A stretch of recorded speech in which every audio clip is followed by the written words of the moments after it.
Echa wybuchu I wojny światowej dotarły do mieszkańców Łomży już w początkach jej trwania.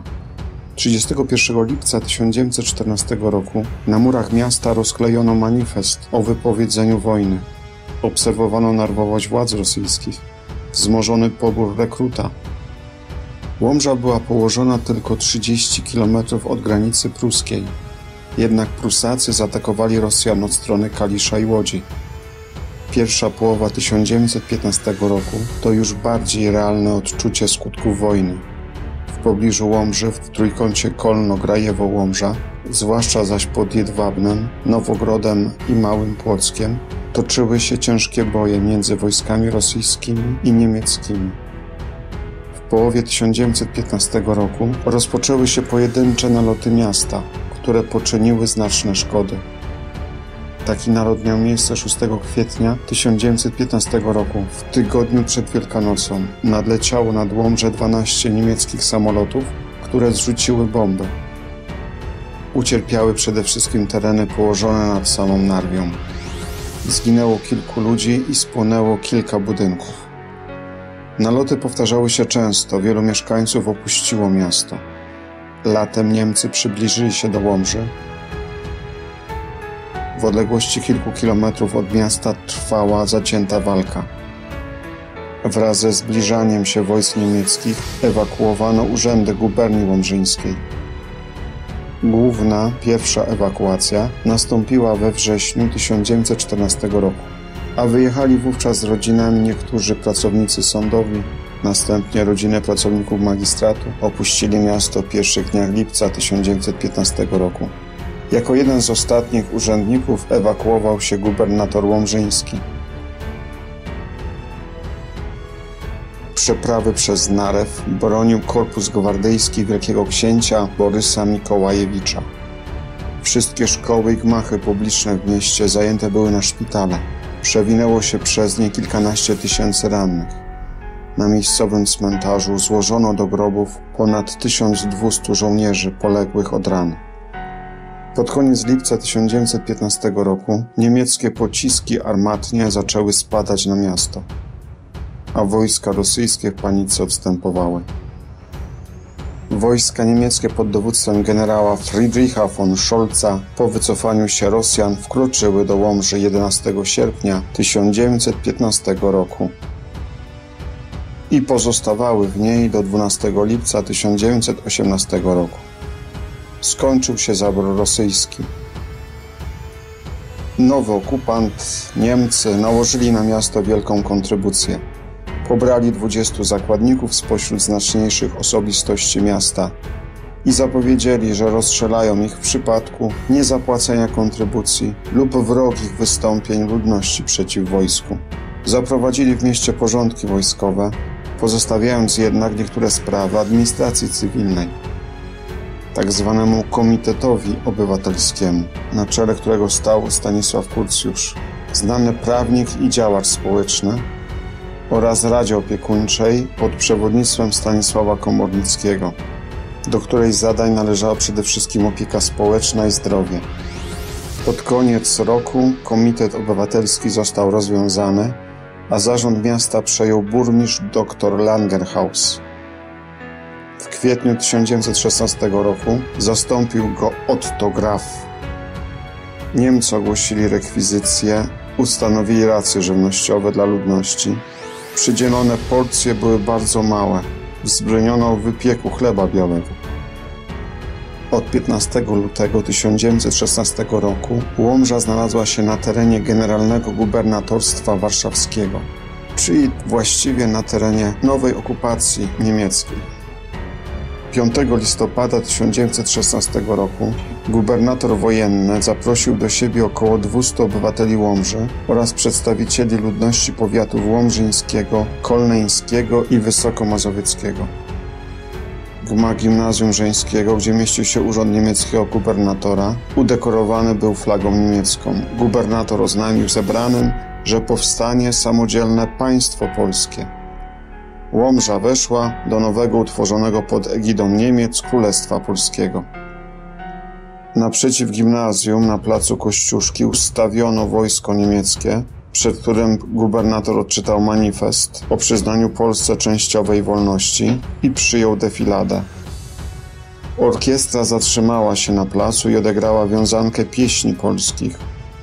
Na gmachach mieszczących urzędy niemieckie wywieszono także flagi polskie. Nastrój w mieście był poważny. Obawiano się, że Niemcy za ten akt zażądają rekruta i jeszcze bardziej wyniszczą kraj rekwizycjami. Po wiecu urządzono pochód z pochodniami, wznosząc okrzyki na cześć Polski, Piłsudskiego oraz przyszłej armii. Niezapomniane chwile radości przeżyła Łomża w dniu 26 lipca 1916 roku, witając sztab I Brygady oraz I Pułk Legionów pod dowództwem Rydza Śmigłego. Ludność tłumnie zebrała się na stacji kolejowej oraz na ulicach, którymi miało maszerować wojsko. Po defiladzie nastąpił odmarsz pułku do koszar, a oficerowie stanęli kwaterą w mieście. Wieczorem wydano kolację na cześć oficerów Legionu w restauracji Czochańskiego. Z chwilą wkroczenia wojsk polskich ludność poczuła się pewniej. Ustały dokonywane przez żołnierzy niemieckich dzikie rekwizycje artykułów żywnościowych. Po paru miesiącach I pułk został przeniesiony do Zambrowa, a na jego miejsce przybył z Zegrza pułk IV. W czasie postoju legionistów w Łomży między ludnością a wojskiem wytworzył się serdeczny nastrój. Ożywiło się życie społeczne i towarzyskie. Wkrótce zaszły jednak zmiany. Władze niemieckie zażądały od wszystkich legionistów złożenia przysięgi na braterstwo broni z Niemcami. Większość legionistów przebywających w Łomży nie zgodziła się jednak na to. Pod koniec sierpnia 1917 roku IV pułk rozwiązano, a pozostałych żołnierzy internowano w Szczypiornie i Beniaminowie. Część oficerów i żołnierzy zbiegła, ukrywając się w Łomży i okolicy. Opuszczone przez IV pułk koszary zostały otoczone gęstym, kolczastym drutem. Na dziedzińcu ustawiono karabiny i zaciągnięto wzmocnione warty. Do tak przysposobionego obozu sprowadzono kilkuset legionistów jako jeńców. W mieście utworzył się tajny komitet pomocy dla internowanych polskich żołnierzy.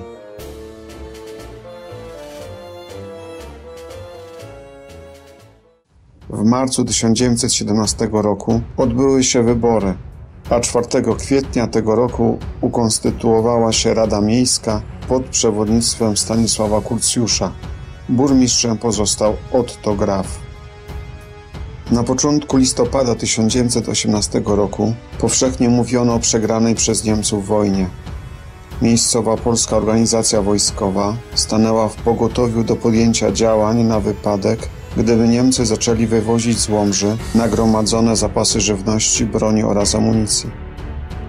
11 listopada komendant okręgu łomżyńskiego POW Izydor Galiński wydał rozkaz: zarządzam natychmiastowe rozbrajanie wszystkich Niemców, jacy na naszych ziemiach znajdują się. O ile Niemcy nie będą stawiać oporu, nie zabijać. W razie oporu nie tolerować. Rozbrojonych nie brać do niewoli, a puszczać w pokoju. Sprzęt wojskowy zgromadzić i pilnie strzec. W Łomży rozkaz do rozbrajania wydał Leon Kaliwoda, stojący wówczas na czele pierwszej drużyny męskiej imienia Tadeusza Kościuszki. W ramach przygotowań do akcji opracowano plan zajmowania kluczowych punktów w mieście. Wyznaczono też patrole uliczne oraz warty. Dzień rozbrajania Niemców wyznaczono na 11 listopada na godzinę 15. Z okolicznych wsi i miasteczek zaczęli napływać do Łomży członkowie Polskiej Organizacji Wojskowej. Utworzono również komitet obywatelski ze znacznych obywateli miasta. Gubernator niemiecki pod wrażeniem wypadków zgodził się na złożenie broni pod warunkiem, że jedna niemiecka kompania zachowa karabiny i jako eskorta odprowadzi do Prus urzędników niemieckich oraz ich rodzinę. Opuszczenie Łomży przez Niemców miało nastąpić na drugi dzień. W czasie, gdy komitet wychodził z gmachu gubernatora, o godzinie 4 po południu gruchnęły strzały. W trakcie prowadzonych rozmów doszło do kilku incydentów zbrojnych na terenie miasta. Uzbrojeni peowiacy przeszli na ulicę Sienkiewicza przed siedzibę niemieckiej policji. Z naprzeciwka maszerował kilkunastoosobowy oddział niemieckich żandarmów. Leon Kaliwoda, dowódca grupy, wezwał ich do zatrzymania się oraz poddania. Niemcy jednak złożyli się do strzału, posypały się kule. Jedna z pierwszych ugodziła w szyję Leona Kaliwoda. Jego pogrzeb w dniu następnym przekształcił się w wielką manifestację patriotyczną. Ludność cywilna pomagała rozbrajać Niemców, nie spotykając później zresztą większego oporu. Dnia 12 listopada 1918 roku o godzinie 15 Niemcy opuścili miasto. Łomża stała się wolna i polska.